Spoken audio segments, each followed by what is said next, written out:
ये परिवार नहीं जानता कि यह छोटा सा कदम पूरी मानवता की सबसे बड़ी शुरुआत है। दोस्तों, अगर आपका भी समय आदि मानवों जैसा खराब चल रहा है तो डिस्क्रिप्शन में दिए गए लिंक से आप प्रीमियम वॉच को अच्छा सा डिस्काउंट पर बाय कर सकते हो। कम टाइम में, कम पैसों में टाइम सही कर लो। अब वापस आते हैं कहानी पर। अब अफ्रीका बदल रहा है। जहां कभी घने पेड़ थे, अब वहां लंबे लंबे घास के मैदान फैल रहे हैं। इस बदलती धरती पर एक नई प्रजाति उभर रही है, ऑस्ट्रालोपिथेकस अफारेंसिस, जिसे वैज्ञानिक आज लूसी भी कहते हैं। यही वे जीव हैं जो पेड़ों से उतरकर पहली बार लगातार दो पैरों पर चलना सीख रहे हैं। आरू और लिया का समय अब इतिहास बन चुका है। कई पीढ़ियां बीत चुकी हैं। उनकी संतानों से जन्मी है एक नई टोली, आफा ऑस्ट्रालोपिथेकस टोली। लगभग 20 सदस्य, पुरुष, महिलाएं, छोटे बच्चे।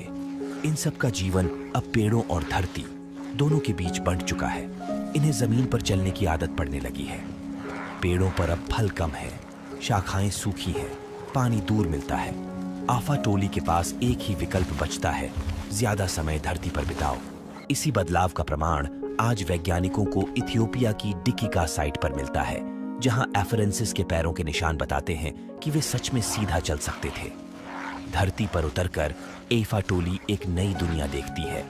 चलना आसान नहीं है, पैर थकते हैं, शरीर डगमगाता है, लेकिन धीरे धीरे बदलाव शुरू होता है।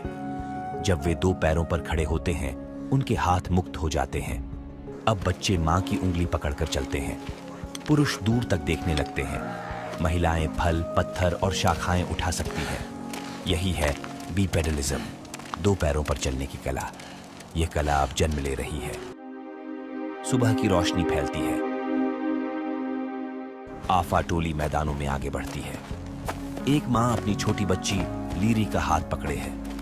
लीरी अपनी मां की नकल करती है, छोटे डगमगाते कदमों से दो पैरों पर चलने की कोशिश। नेता सुमा झुंड को आगे ले जा रहा है।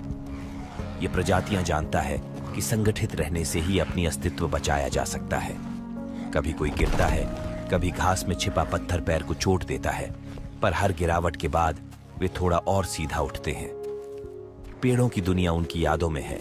वहीं खेलते थे, वहीं सोते थे, पर अब पेड़ पीछे छूट रहे हैं। एफा टोली को रात झाड़ियों में बितानी पड़ती है। हवा तेज चलती है, अंधेरे में आवाजें डराती हैं, लेकिन हर सदस्य जानता है जीना है तो बदलना पड़ेगा। चलने से सिर्फ पैर नहीं बदलते, दिमाग भी बदलने लगता है। आफा टोली अब दूर तक देखती है। शिकारी कहाँ है, पानी कहाँ मिलेगा, किस दिशा में जाया जाए, ये फैसले लेने लगती है।